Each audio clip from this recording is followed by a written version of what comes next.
Welcome to the Private Practice Startup, where we inspire you from startup to mastery. We chat with entrepreneurs, experts in the mental health and business arenas, and successful private practitioners to give you the tools needed to make your dream practice a reality. Visit theprivatepracticestartup.com for awesome resources, free trainings, and so much more. Here are your hosts, Dr. Kate Campbell and Katie Lemieux. Hey, Startup Nation. Welcome back to another episode of the Private Practice Startup Podcast. I am Dr. Kate Campbell, and I'm here with my co-host. Hey, everybody. Katie Lemieux. Yes, and we are really excited about today's show because it is a very unique show. We've got a special guest. It's the holidays here in sunny South Florida. We're so blessed to live where it's so warm, beautiful time of year here. And whenever you're listening to this, really the theme is about connection and staying true to yourself. And our title of the podcast is To Dance Your True Calling. And our guest is actually Katie's mom, who is Karen Lemieux. Welcome, Karen. Thank you. Yes, and she is actually a licensed clinical social worker, and she lives in Connecticut. So she's here for the holidays, and we thought, how cool would it be to invite Karen in? And as she is also a clinician, and clearly the apple doesn't fall far from the tree, right? That's right. Yes. So why don't you take a few moments to introduce your mom, since she's our special guest today? Yeah. So my mom is here, and that's really super exciting. And I'm sure that you guys will enjoy listening and probably notice there's many tones in our voice that match. Or if we start to laugh, you might not know who it is, because I know that our laugh is very much the same. So my mom, Karen Lemieux, is a licensed clinical social worker. She's a Reiki master and Kundalini yoga teacher. She really works to empower people and for them to remember and align with their innate capacity for healing and wholeness. She says we're engineered for balance, harmony, and optimal health. The healer lies within us. And my mom really acts as a guide, facilitating clients to go within and really to access their own highest wisdom that results in inspired action, activating the mechanisms of balance and harmony that bring about the desired outcome for healing. So that's really what she's super passionate about, and she does that. And actually, we got the really cool opportunity. We went down to Miami yesterday. There's the Lantern Light Festival, which was really cool. And honestly, I think we spent like an hour at the table just talking, eating some yummy Chinese food, and just really listening to my mom's stories about the people that she works with. And really what I notice about you is you often say the right thing at the right moment, giving people the permission to honor themselves, which is really a beautiful thing, because I think a lot of times in our society, we don't do that. So we're going to be talking about your journey and how you've honored yourself and what joy that has brought to you in your life. So I'm excited about that. So just a few fun things and facts and stuff like that about my mom, AKA Karen. So one of her most amazing accomplishments, raising two awesome kids. So thank you, Mom. She's actually a co-author of her first book coming out, and she'll share that with you later. And she's a sought-out public speaker and presenter. Some fun facts: she's had 3 accidents, all within her garage. I think I got blamed for one of them. That happened Car in accident. Our household. Car accident in the garage. That happened in our household too, several times. This year, she is actually as old as she is her birth year. And she went out of the country for the first time 2 years ago. Mm-hmm. Wonderful.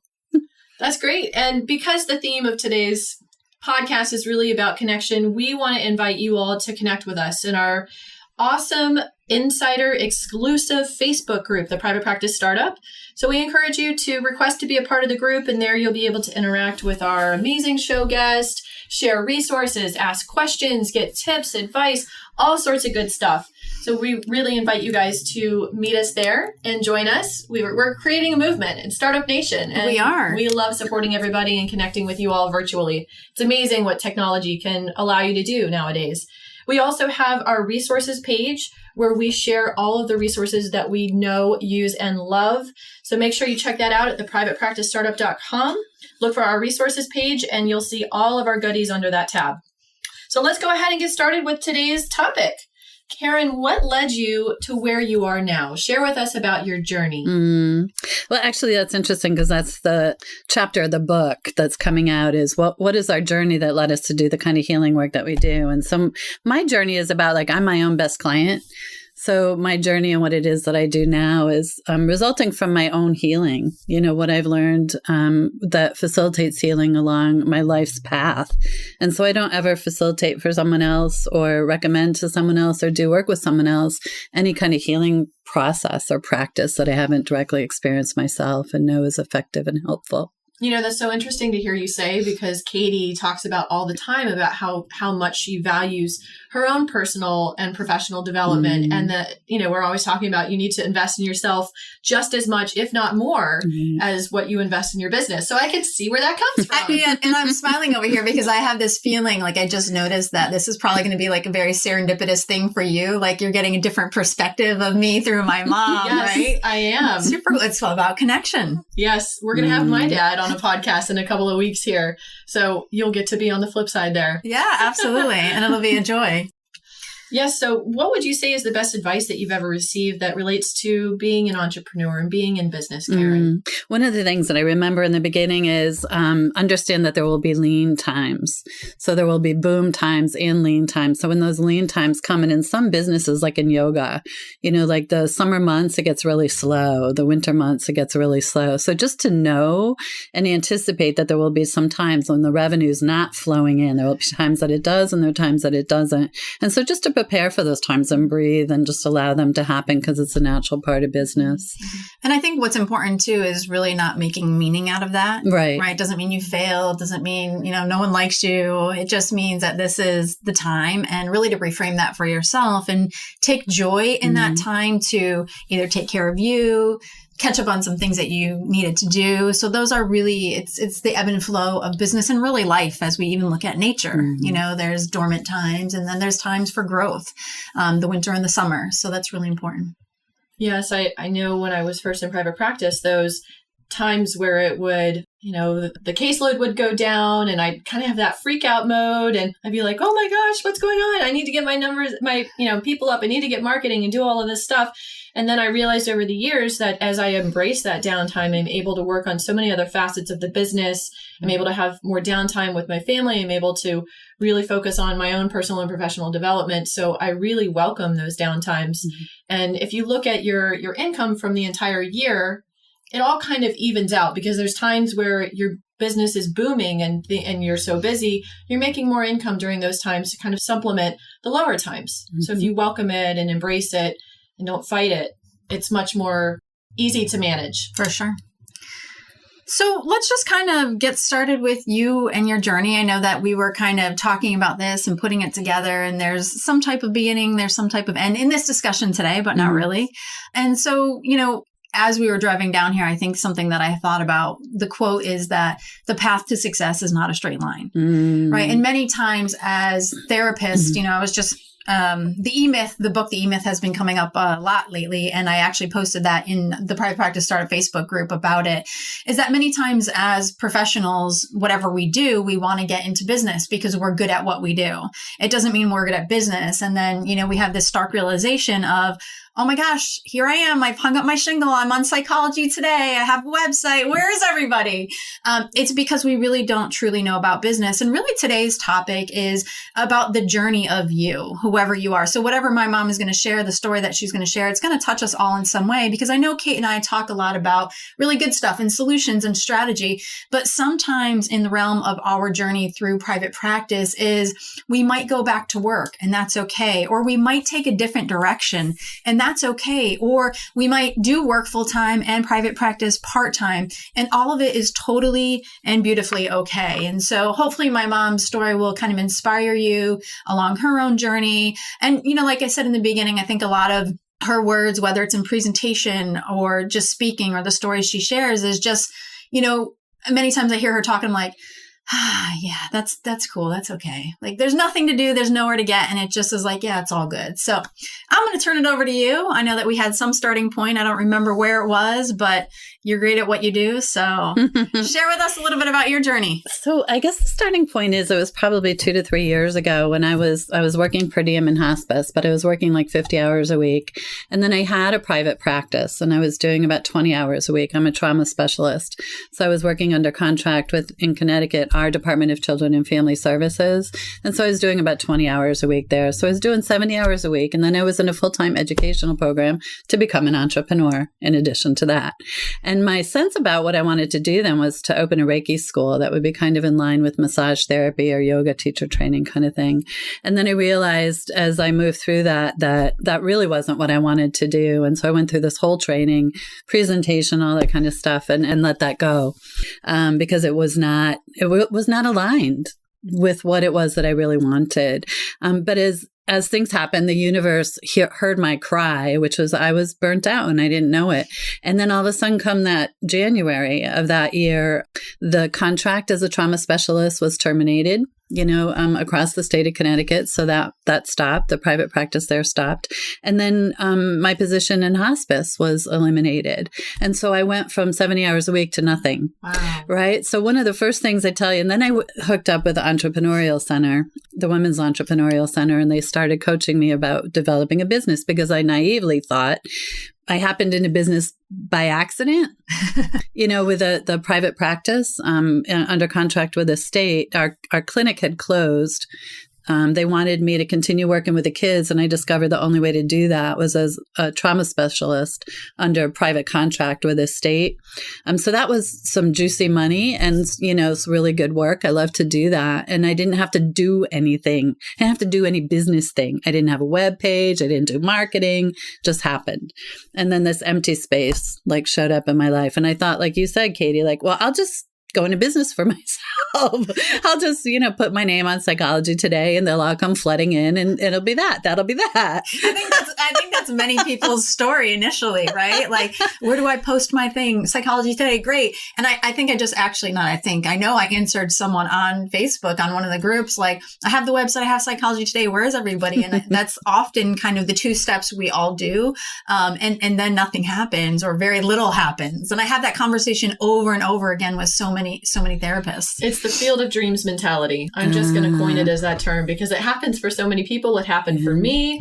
It's the belief if I build it, they will come. And it's not that easy in private practice. It doesn't work that way. You can't just, shake your magic wand and all of a sudden you have a full practice. Yeah. Yeah. And some of the earlier advice I got was don't quit your day job. But my day job said quitted me. So I had all this empty space and I'm like, I've got this time. I can build a practice lickety split, So it didn't really happen like that. I ended up building a website and, learning a lot about Facebook business page and things like that and kind of building it. And then after about a year and a half is when not working, I went through my life savings and I went through one of my retirement accounts and I started to be running out of money. I called that period of time, by the way, I was quote, out of work for 18 months. I called that the year of radical self-honoring. So what I did during that year was I just listened to my intuitive voice. So if I had an intuitive yes, I just did whatever I was instructed to do from my intuitive self without any question. If it was intuitive no, I simply didn't do it. And as you know, during that time, I was guided into Kundalini yoga teacher training. I wasn't working. I wasn't bringing in any income. I was guided to go do Kundalini yoga teacher training, having no idea that I've ever wanted to be a yoga teacher. I think you had said something like you had asked your higher self or whatever, and the story about how you decided to do that, you're like, well, what? Huh? There was this, no? What? Yeah. I think my intuitive voice is up to the right. I look up to the right, kind of towards the ceiling. That's where my intuitive voice is. So when I got this instruction to go do Kundalini yoga teacher training, I've been doing yoga for 12 years, Kundalini yoga specifically for the last 5 in a class. I loved it. It was very unique, very powerful. And as a healer, as a therapist, it's all about empowering people to be their own healer. So everything that I end up doing is really awakening in people their own healing ability, their own innate healer they have within them. So you're right. When I got the intuitive voice, you need to go to Kundalini yoga teacher training. It's starting in 2 weeks. It costs $7,000 to start. I looked up to the right-hand side. I'm like, excuse me, but have you seen this body? This is not a yoga body. Do you still want me to go? And the voice said yes. And I said, and I'm not getting up at 4:00 in the morning. Do you still want me to go? And the voice said yes. And I'm like, and I'm not going to teach. Do you still want me to go? And the voice said yes. So I'm like, okay, I don't owe myself even an explanation. I wrote the check for $7,000 and I went off and spent 6 to 8 months in yoga teacher training. So that happened during those 18 months. And I'm like, what an interesting experiment to just do what I'm guided to do and trust for whatever reason, the instruction that I'm getting. Cool. And so what did you get out of the yoga teacher training? Well, I never really knew what Kundalini yoga was. I mean, I practiced it for 5 years, but when on the second day they told us what it was and that it's a powerful methodology for healing. It's incredibly powerful. And I cried. I'm like, of course it is. Where else would I be guided to? I just was finishing up a 5-year spiritual practitioner training program. I was preparing for my oral boards and a national written exam. And just on the cusp of that, I was guided into the next highest level of spiritual practice and awakening. So I spent $10,000 in all in this teacher training, and we wear white when we teach. So just getting my wardrobe from black to white, that was worth the $10,000 alone, because it's a totally different energy when I'm wearing white. It's so neat. But this practice, I have a daily practice. I practice at least 40 minutes every day. It's been a powerful grounding mechanism just for me.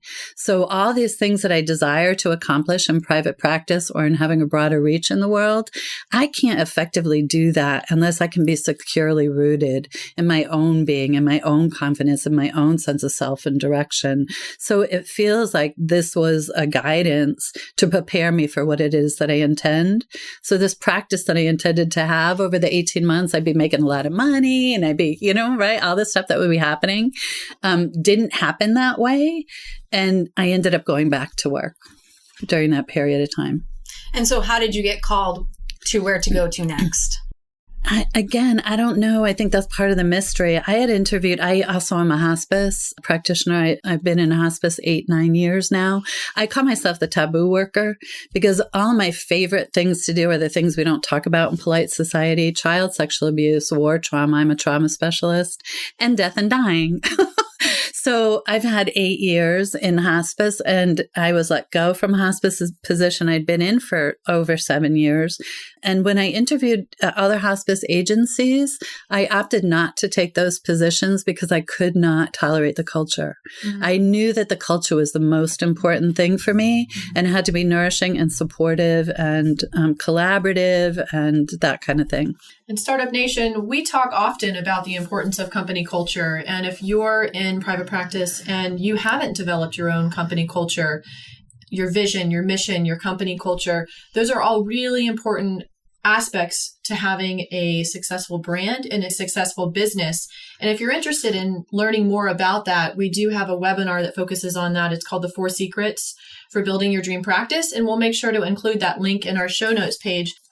All right, great. So kind of back to your story. So coming back into hospice work and really identifying what was the right place for you. And, as you talk, Mom, and I mean, I already know this already, but I guess I'm stating the obvious for myself, but not everybody else, is that really you decide where to move and go in life with where you're called, right? And a lot of times I think in private practice, we so desire to have a private practice is that we try so hard and effort endlessly, tirelessly to make it work because we have some type of meaning attached to that if we don't. Like we've failed or we're not good enough to be an entrepreneur, et cetera, et cetera. And I know for me, I've had kind of my own journey in regards to coming more into myself and letting go of the busyaholic, workaholic, strategizing and all that stuff, and really also going where I'm called and really relaxing into things. And I think that's just such an important message. And, I've just been writing down some notes of some highlights that you've been talking about is, number one, if you're going into private practice, you don't have to quit your day job, and you really shouldn't, unless, like you said, your job's quit you. That was funny. And really, you took the year of radical honoring yourself. So just really honoring yourself in that and doing what guides you, trusting yourself and honoring yourself in this process, whatever that is. I love Brene Brown. Kate does too. And we're often referencing Brene Brown. And what's really cool right now is that we're in the age that you can do and be anything that you want. That didn't happen in the 50s or even 60s, but the way that the world is moving with technology and all the information that we have, some of us might have to go to school for a master's or even doctorate degree to do what we want to do. But really, people are becoming millionaires and billionaires because of a really cool idea in the aspect of technology. And also being a therapist, what's really important is Kate and I also talk about lifestyle business. So before you even develop your name, unless it's just kind of like, given to you when you're in meditation, is that you want to develop a lifestyle business, and developing a lifestyle business also has you look at and visualize your end game. A lot of times I think we don't do that in business, and your end game is maybe a group practice, or, maybe you want to only do private practice for 10 years and then you want to transition to doing online courses or something like that, or becoming a presenter or a book writer. There's so many possibilities just being a clinician in private practice. There's so many facets to that. So, we hope that this kind of expands your mind and allows you to think outside the box or outside the therapy box, and really get into what you are most passionate about. And Brene also talks about the fact where you can have your profession, but you also might have something that you really enjoy and it's inspiring to you. You can be a therapist and a real estate investor. You can be a therapist and maybe you have a craft. I don't know, you do craft shows or something like that. It doesn't matter. You just have to really honor yourself in those things that bring you the most joy. Okay, so I know we've covered your journey, and I know you did a beautiful job just reviewing that for Startup Nation, which was great. And we'd like to ask you, what is something in particular you've had to overcome to be where you are today?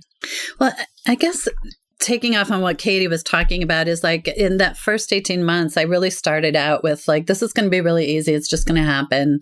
And then I focused on all the things that I don't like doing, developing a web page, content, blah, blah, blah, blah, blah. I just don't like to do that. And I resisted doing it. I didn't have to do it when I was in business before. So I figured I would never have to do it to be in business. So I had, like you said, I began to slip into the efforting, and the efforting became draining for me emotionally and mentally. And then there's so many things that I'm passionate about between Kundalini Yoga. I teach Reiki. I do presentations and trainings.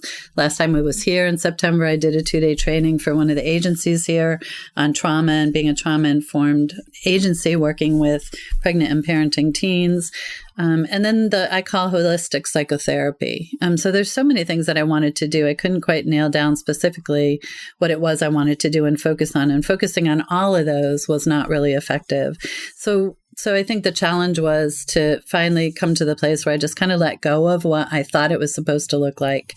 And then I happened into this, getting down to my last few dollars, and ended up interviewing and being hired by this agency for hospice, which I cannot deny I adore. I love the hospice work. So what I know right now is that's aligned with my soul and my spirit. Am I fully in private practice, completely independent, financially and have time and money freedom? Not where I thought I was going to be. And initially, you're right. I felt like I had failed. When I failed to create a business that would sustain me in 18 months, and I went back I hadn't worked for anybody full time for 10 years. That was an adjustment, to ask somebody for time off. That was really hard for me. And that certainly felt like a failure. But now I'm kind of in this place of like, I'm still developing the business slower, with I have money coming in. Living in a place where you don't know where the money's coming from, not a really wise idea, right? But I was willing to commit the money that I had, reserves to be able to float me through this period of time to do what I needed to do, which ironically I realize now was healing.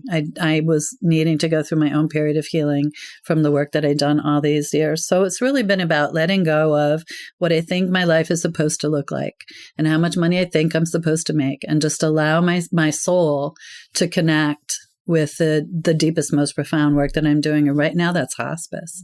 And I can't deny that. Beautiful. Thank you so much for sharing your story and just kind of learning to honor where you are and helping inspire other private practitioners to kind of honor where they are and to not have all of those expectations about where I should be. Mm-hmm. So they're not shitting all over themselves, right? Exactly. And sometimes I think one of the most difficult things to do is sit in our own stillness. But when we're in that place, many of the answers that we're seeking arise, but we have to be committed to going there. Absolutely. It's funny because we tell our clients this stuff all the time, right? But it's so important to apply this to our own lives as well. Karen, what do you want to make sure our listeners take away from your message today? I think for me, I've realized in my lifetime that it's really important for me, as Katie said, to be in the stillness for a moment so that I can hear my inner voice and I can hear the alignment of yes or the alignment of no and just really honor that. Again, the radical self-honoring. So I know that if I go after something because my mind tells me that I should do that it's probably the least reliable source of information. If I don't follow my heart mind or my gut mind, then the brain mind can kind of lead me astray. So it's really just honoring without having to understand, what that guidance is all about and just trusting it. So I know in the beginning, we shared one of your accomplishments is that you are co-authoring a book, and we wanted to share that book, and it's called Essential Healing for Your Spirit and Soul. So you guys will be able to get that. We will include that on our show notes. It's actually in the final revision? Yeah, it's supposed to be released sometime in January. Cool. Perfect. So it will be on our website because this will be after January. So awesome. So you guys will be able to check out my mom, Karen Lemieux, and we wanted to say thanks for joining us today. Yes, thank you so much for being here, Karen. It was so fun to see you guys together. And believe it or not, this is the first time that I've met Karen, Katie's mom. Yeah. We've worked together in numerous capacities for a decade. 10 years, a decade. And this is the first time I'm meeting you, which is so interesting. I hear lots about you, all good things, but it's so nice to actually meet you and to see you guys together. So it's been a joy. We hope you've enjoyed it as well, Startup Nation. So we had a blast as usual in today's podcast.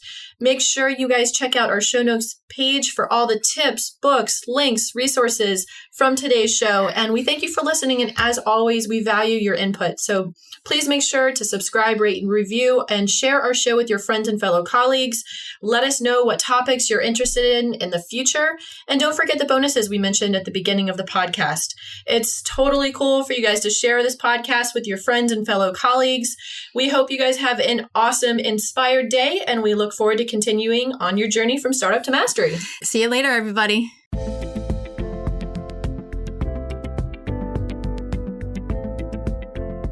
Thanks for joining us on The Private Practice Startup. Visit theprivatepracticestartup.com for awesome resources, free trainings, attorney-approved private practice paperwork, and so much more.